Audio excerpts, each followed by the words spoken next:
नमस्कार, मैं जनवक्ता श्री ओम गौतम। आज सुप्रीम कोर्ट में वेस्ट बंगाल के आरजी कर मेडिकल कॉलेज में जो रेप हुआ था उसको लेकर सुनवाई हुई,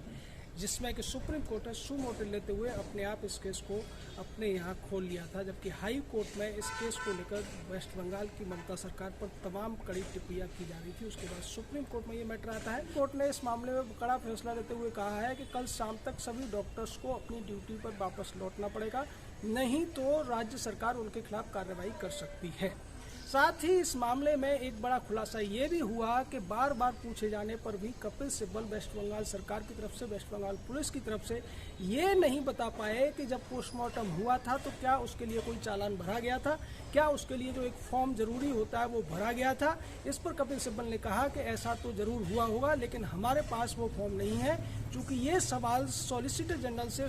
चीफ जस्टिस DY चंद्रचूड़ ने पूछा था कि क्या आपको ऐसा कोई चालान मिला है, क्योंकि उन्होंने बार बार कपिल सिब्बल से पूछा कि ये जो अननेचुरल डेथ का मामला था ये कितने बजे घोषित हुआ था। इस पर कपिल सिब्बल ने कहा कि 2:30 बजे, और उसके बाद 4:30 बजे पुलिस के रिकॉर्ड में ये चढ़ाया गया। जबकि जो लाश मिली थी, जो पीड़िता थी, उसकी लाश को 8:30 बजे से 9:30 के बीच में इन्होंने ये बताया है कि उन्हें पता चला, जिसमें उसकी नग्न अवस्था में उसकी लाश मिली थी। उसके बाद वो काफ़ी देर पड़ी रही। उसके घर वाले आते हैं, घर वालों को 3 घंटे इंतजार कराया जाता है। उसके बाद किसी तरीके से जाके पोस्टमार्टम होता है, और पोस्टमार्टम के बाद में 11:30 बजे इसमें FIR लिखी जाती है। इसी को लेकर सुप्रीम कोर्ट ने तमाम सवाल उठाए हैं, लेकिन आज फिर से पश्चिम बंगाल की जो सरकार है उसकी पोल खुल चुकी है कि किस तरीके से ये पोस्टमार्टम बिना फॉर्म के, बिना चालान के करा। सॉलिसिटर जनरल ने स्पष्ट कहा कि जो भी पोस्टमार्टम की रिपोर्ट है हम उससे संतुष्ट नहीं है, और हमने CFSL को वो सारे तमाम जो बाकी बचे हुए नमूने हैं वो भेज दिए हैं, और उसके बाद हम कुछ कह पाएंगे।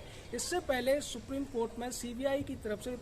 सॉलिसिटर जनरल ने बताया कि उन्होंने अपनी जो रिपोर्ट है वो सील बंद लिफाफे में दे दी है, और इसके आगे की जो प्रोग्रेस रिपोर्ट है सुप्रीम कोर्ट ने 17 तारीख को जब अगली सुनवाई होगी उसमें मांगी है। तो इस तरीके से ये पूरा मामला अब धीरे धीरे खुलने लगा है, लेकिन जिस तरीके से सुप्रीम कोर्ट ने इस मामले में हस्तक्षेप किया था उससे कहीं न कहीं वेस्ट बंगाल सरकार को एक संजीवनी मिल गई है। अन्यथा जिस तरीके से हाई कोर्ट वेस्ट बंगाल सरकार को लताड़ने में लगा हुआ था, उसके बाद ऐसा लगता था कि वेस्ट बंगाल की जो सरकार है, ममता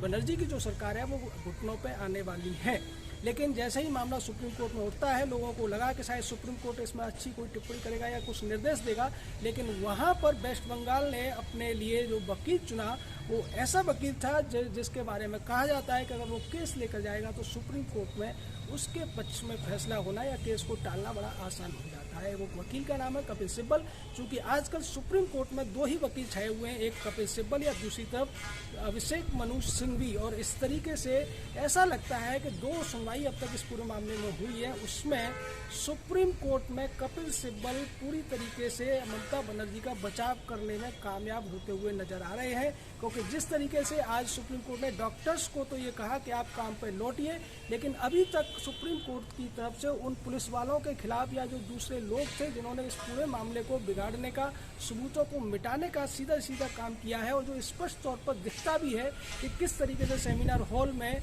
जहां पर पीड़िता की लाश पड़ी हुई थी वहां पर सैकड़ों लोग हुड़दंगी आते हैं, तोड़फोड़ करते हैं। उसके अलावा जो दूसरे लोग पहले वहां पर आते हैं, पोस्टमार्टम में डिले होता है, कार्रवाई में डिले होता है, FIR में डिले होता है। लोगों के खिलाफ कोई कार्रवाई होती हुई नजर नहीं आ रही है, जिन्होंने तमाम सबूतों को मिटाने की कोशिश की, इस केस को आत्महत्या की